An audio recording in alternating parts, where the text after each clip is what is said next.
your producers were E. Duke, Vincent, Philip Parslow, Elaine Rich, Ed Letting. Do you have much? Did you work closely with them at all, the producers? Well, I tried. I thought one of the great weaknesses in Dynasty were the stories.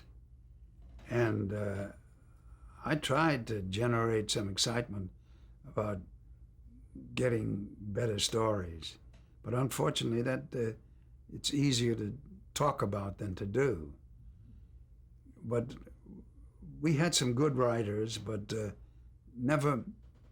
The concept of the show was not as strong as Dallas, for example.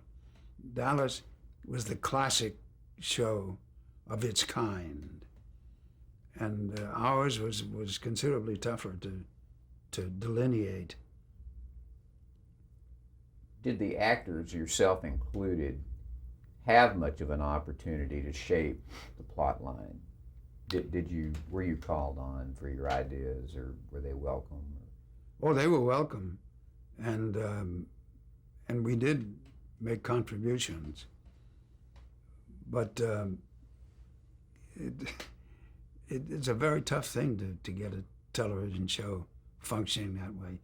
The most important element on a television show, to my mind, is the producer. You can have all the stars that you want. You could have a great cameraman. You can have wonderful directors. But the producer is the man down through which the story goes.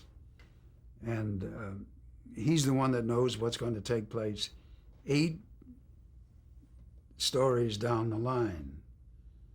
And to me, he's by far the most important person on the show. You mentioned earlier, John, that you felt that the show went off in a direction that you didn't particularly care for. Could you elaborate on that just a little bit? Well, it's very hard to do a show. And it's very, very hard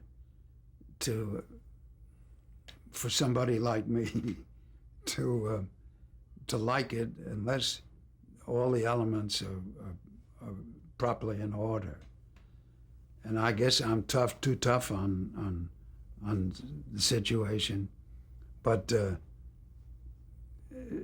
some of the things were very cheap in nature. And while it's exciting and sometimes rewarding to have those kinds of things, they do take a toll.